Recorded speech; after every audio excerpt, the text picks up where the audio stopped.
સરદાર ધામના trustee ગગજી સુતરિયાએ આપ્યું છે મોટું નિવેદન। દીકરીની કમરે રિવોલ્વર લટકતી હોવી જોઈએ તેવું ગગજી સુતરિયાએ કહ્યું। તેમણે કહ્યું કે ખરીદી કરવા નીકળે તો દીકરી પાસે રિવોલ્વર હોવી જોઈએ। ઇઝરાયલની જેમ નાગરિકોને પોતાની સુરક્ષાની તાલીમ આપવી જોઈએ। 25 વર્ષના ભવિષ્યનું વિચારી આ વાત કરી રહ્યો છું તેવું ગગજી સુતરિયાએ કહ્યું। बाहर शॉपिंग में जाती हो तो कमरे रिवॉल्वर लटकती हो साहब। हम जो कहत है वो 25 साल की एडवांस विजन की बात कर रहे हैं।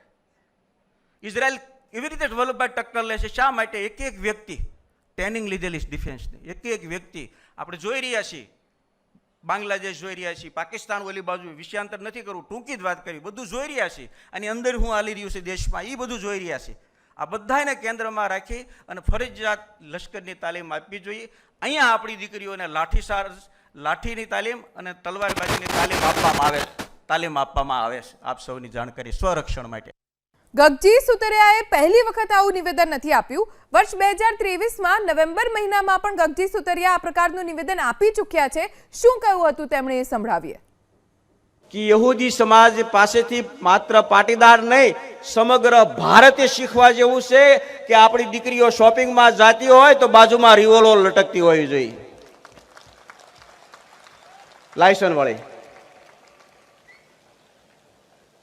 अने सरदार धामनी अंदर लाठी दाव अने तलवारबाजी दीकरीओने वीरांगनाओने शीखवाडवानुं शरू करी दीधुं छे। स्वरक्षण माटे एनो अधिकार छे साहेब, स्वरक्षण माटे। जेवी रीते यहूदीओ इजरायल अमेरिका दुनिया ऊपर जे आर्थिक साम्राज्य भोगवे छे मैनेजमेंट द्वारा ई 88 लाख छे। दरेक समाज विकसे, सौथी पहेला मैं कीधुं दरेक समाज विकसे, पण जो आपणे हवा करोड़ होईए अने यहूदीओ 88 लाख होय बराबर, पोताना स्वरक्षण माटे पोताना धंधाना विकास माटे दुनिया ऊपर छवाई जता होय तो एना आपणा लोहीना गुणो हरखा मळता आवे छे। हवे तमारे नक्की करवानुं छे। हूँ तो ઈચ્છું છું कि तेजस्वी सक्षम सबल समृद्ध तेजस्वी અને તંદુરસ્ત સમાજનું નિર્માણ થાય, પણ પરાક્રમી સમાજનું પણ નિર્માણ થવું જોઈએ સ્વરક્ષણ માટે। એમાં બિલકુલ અતિશયોક્તિ નથી। સુતરિયાએ આ પ્રકારનું નિવેદન આપ્યું છે અને આ 2023 નો વિડિયો તમે જોયો ત્યારે અગાઉ પણ તેઓએ આ પ્રકારનું નિવેદન આપ્યું હતું અને ફરી એક વખત આ જ પ્રકારની વાત ગગજી સુતરિયાએ કરી છે। સરદાર ધામનો કાર્યક્રમ હતો અને ત્યારે તેમણે કહ્યું કે દીકરીની કમરે જ્યારે તે ખરીદી કરવા નીકળે તો રિવોલ્વર હોવી જોઈએ।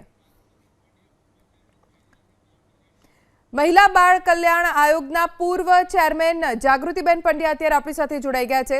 જાગૃતિબેન, ગગજીભાઈ સુતરિયાનું નિવેદન તમે સાંભળ્યું, કેટલું યોગ્ય, તેમના શબ્દો કેટલા યોગ્ય, આપની પ્રતિક્રિયા શું? ચોક્કસ આપના માધ્યમથી જે મેં જાણ્યું કે એમને જે નિવેદન આપ્યું છે દીકરીઓ માટે, અને અગાઉ પણ એમણે કોઈ આવું નિવેદન આપ્યું હતું એવું આપણે હમણાં જ વાત કરી। હું એટલું ચોક્કસ કહીશ કે આ એ ગુજરાત છે કે જેમાં રાત્રે દીકરીઓ 12 વાગે પણ ગરબા રમીને રાત્રે 3 વાગે પણ બહાર આવે, એકદમ કોઈ પણ નિશ્ચિંતતાથી જઈ શકે છે। આપણા ગુજરાતમાં મહિલા અને બાળકીઓ બધા જ પોતપોતાની રીતે શાંતિથી પોતાની વ્યવસ્થામાં પોતાની રીતે ફરી શકે છે। આ એ જ ગુજરાત છે। એટલે હું માનું છું કે ચોક્કસ આપણે ક્યાંક ને ક્યાંક આપણા ગુજરાતને, હું એવું માનું છું કે આપણે આપણી ગુજરાતની પ્રતિમાને ક્યાંક ને ક્યાંક તેને કહેવાય કે એક શકે જેને આપણે ઝાંખી કરવાનો પ્રયત્ન કરી રહ્યા છીએ। તો આવું મારું એવું સ્પષ્ટપણે માનવું છે કે આજે પણ દીકરીઓ અને મહિલાઓ ગુજરાતમાં એટલી જ રીતે દિવસે પણ જાય છે શોપિંગ કરવા માટે, રાત્રે પણ જાય છે ને એ જ ગુજરાતના કોઈ પણ પ્રસંગોને એમની નિડરતાથી ઉજવી શકે છે। જાગૃતિબેન, આભાર એબીપી અસ્મિતા સાથે વાત કરવા માટે। કોંગ્રેસના નેતા જેનીબેન ઠુમ્મર અત્યારે આપણી સાથે જોડાઈ ગયા છે। જેનીબેન, ગગજીભાઈ સુતરિયા જેમણે દીકરીઓએ સ્વરક્ષણ માટે પોતાની પાસે રિવોલ્વર રાખવી જોઈએ એવું સરા જાહેર મંચ ઉપરથી કહ્યું છે. ગગજીભાઈના નિવેદનને આપ કેવી રીતે જુઓ છો? હું જે પ્રમાણે ગુજરાતની પરિસ્થિતિ નું વર્ણન દિવસે ને દિવસે આપના માધ્યમથી જ થઈ રહ્યું છે, જે આપણે ગત નવરાત્રીમાં એક દિવસે એક બળાત્કાર અને અનેક પ્રકારના દુષ્કર્મના કિસ્સાઓ સામે આવે છે.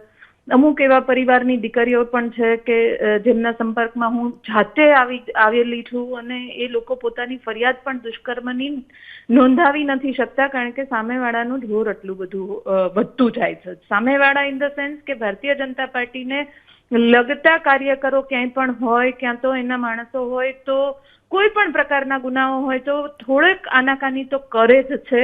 આ નગ્ન વાસ્તવિકતા છે. એટલે જે પ્રમાણે ભવિષ્યની સેફટીને ધ્યાનમાં રાખતા અને ગુજરાતનું નિર્માણ થઈ રહ્યું છે, દારૂનો ડ્રગ્સનું પ્રમાણ વધી રહ્યું છે, આટલું ડ્રગ્સ પોર્ટ ઉપરથી પકડાય તો વેચાતું કેટલું હશે એ ચિંતા સતત પરિવારોને સતાવણીમાં વધારો થયો છે. એટલે હું સંપૂર્ણપણે ગગજીભાઈના સ્ટેટમેન્ટ સાથે સહમત છું. હવે પછીના ગુજરાતની પરિસ્થિતિ આવી જ થવા જઈ રહી છે કે પોલીસ પાસે રક્ષણની આશા કે સરકાર પાસે રક્ષણની આશા કોઈ પણ બેન દીકરીઓ રાખે તો એમને અનેક પ્રકારની યાતનાઓમાંથી પસાર થવું પડે, નથી લેતા, ઉપરથી એમના માનહાનિ થાય. એને જોતા મને લાગે છે કે ગગજીભાઈ ખૂબ સાચી વાત કરી છે. દરેક દીકરીઓએ રિવોલ્વર રાખવી પડશે. આ પ્રકારની પરિસ્થિતિનું નિર્માણ ઓલરેડી થઈ ચૂક્યું છે ગુજરાતનું. જી જેનીબેન, આભાર એબીપી અસ્મિતા સાથે વાત કરવા માટે. પાટીદાર આગેવાન ગીતાબેન પટેલ અત્યારે આપણી સાથે જોડાઈ ગયા છે. ગીતાબેન, આપના જ સમાજના ગગજીભાઈ, આપના સમાજના આગેવાન દીકરીઓને સાથે રિવોલ્વર રાખવાની સલાહ આપી રહ્યા છે. આ કેટલું યોગ્ય?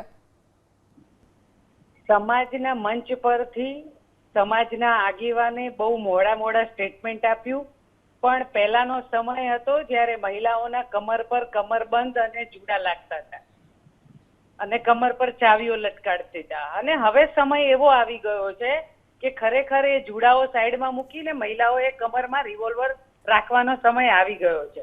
કારણ કે હવે આ સરકાર ઉપર બિલકુલ ભરોસો નથી. કારણ કે મહિલાઓએ પોતાની સુરક્ષા હવે જાતે જ કરવી પડશે. જેવી રીતે ગુજરાતનું વાતાવરણ ભયવાળું વાતાવરણ થયું છે, ગમે ત્યારે કોઈના ગળા પર તલવાર આવી જાય છે, ગમે ત્યારે મહિલાઓ ખુલ્લેઆમ જ્યારે રખડતી હોય ત્યારે છેડતીઓ થાય છે, ડ્રગ્સ અને દારૂ પીને બેફામ રીતે કારો ચલાવતા હોય છે, એક્સિડન્ટો થાય છે અને બળાત્કારની ઘટનાઓ અવારનવાર ગુજરાતની અંદર ઘટતી રહે છે. તો જ્યારે સમાજના આગેવાને સમાજ મંચ પરથી કહ્યું છે, બિલકુલ હું એમની વાત સાથે સહમત થઉં છું કે હવે જરૂરિયાત એ થઈ ગઈ છે કે હવે સ્વરક્ષા, પોતાની રક્ષા માટે જ મહિલાઓએ હવે કમર પર બંદૂક રાખવાનો સમય આવી ગયો. ઓકે ગીતાબેન, આભાર એબીપી અસ્મિતા સાથે વાત કરવા માટે. ભાજપના નેતા શ્રદ્ધાબેન રાજપૂત આપણી સાથે જોડાયા છે. શ્રદ્ધાબેન, ગગજી સુતરિયાનું નિવેદન કેવી રીતે જુઓ છો? તેમના નિવેદનને આપ શું પ્રતિક્રિયા આપની? ગગજીભાઈ સુતરિયાએ જે નિવેદન આપ્યું છે એમનું અંગત નિવેદન છે, એક સામાજિક કાર્યક્રમમાં એ આપે, પરંતુ જ્યાં સુધી આપણો દેશ છે અને ગુજરાત રાજ્ય સરકાર છે, બંધારણ અને કાયદા અને કાનૂનથી ચાલતી હોય છે. કોઈને પણ એની સુરક્ષા છે, એ સુરક્ષા પૂરું પાડવાનું કામ છે એ સરકારનું છે. લો એન્ડ ઓર્ડર તમે જો તો સૌથી સારી રીતે મહિલા સુરક્ષાના જે પણ કામો થયા છે એમાં ગુજરાત મોખરે છે. અન્ય રાજ્યના લોકોને પણ ખબર છે કે ગુજરાત મહિલાઓ માટે કેટલું સુરક્ષિત છે. પણ આ સિવાય પણ કોઈને એવું લાગતું હોય કે એમની સુરક્ષા માટે એમને હથિયારની જરૂર છે, તો બિલકુલ આપને ખબર જ છે કે આપણા રાજ્યની અંદર આપણે કલેક્ટરમાં દરખાસ્ત કરીને સરકાર પણ બધી જ ચેકિંગ કરીને લાયસન્સ વાળી જે રિવોલ્વર હોય છે આપતી હોય છે. એટલે સુરક્ષા સરકાર પૂરી પાડે જ છે. એ સિવાય પણ વધુ જેને સુરક્ષા જોઈતી હોય છે, એ સ્ત્રી હોય કે પુરુષ હોય કે કોઈ પણ જાતિ, સમાજ કે ધર્મમાંથી આવતો હોય, એને કાયદાકીય રીતે હથિયારના લાયસન્સ મેળવવાનો અધિકાર પણ સરકાર આપતી હોય છે અને તપાસ પછી સરકાર લાયસન્સ હથિયાર બી આપતી હોય છે. એટલે આ મુદ્દાને મને લાગે છે કે રાજનીતિક સાથે જોડવાનો કોઈ મતલબ નથી. ખાલી કોઈ પણ મુદ્દે રાજનીતિ કરી દેવી વિપક્ષ દ્વારા મને આ અંશે યોગ્ય લાગે છે. ગુજરાત કેટલું સુરક્ષિત રાજ્ય આખા મહિલાઓ માટે છે એ દીવા જેવી ચોખ્ખી વાત છે. અહીંયા અન્ય રાજ્યોની મહિલાઓ, દીકરીઓ આવીને બધા જ લોકો પેરેન્ટ્સ જ્યારે પણ ગુજરાતમાં એડમિશન મળે છે ત્યારે ખુશ હોય છે કે અચ્છા બેટી ગુજરાત जा रही है पढ़ने के लिए तो सेफ है. અને લોકો ટ્રેનનું બી લોકેશન જોતા હોય છે કે જે ટ્રેન ભારતના અન્ય રાજ્યોમાંથી નીકળીને જ્યારે ગુજરાત તરફ પહોંચે છે ત્યારે માતા પિતા શાંતિથી ઊંઘી જાય છે કે ગુજરાતને પહોંચ ગઈએ તો આપણે જગ્યા પર પહોંચે. આભાર શ્રદ્ધાબેન, એબીપી અસ્મિતા સાથે વાત કરવા માટે.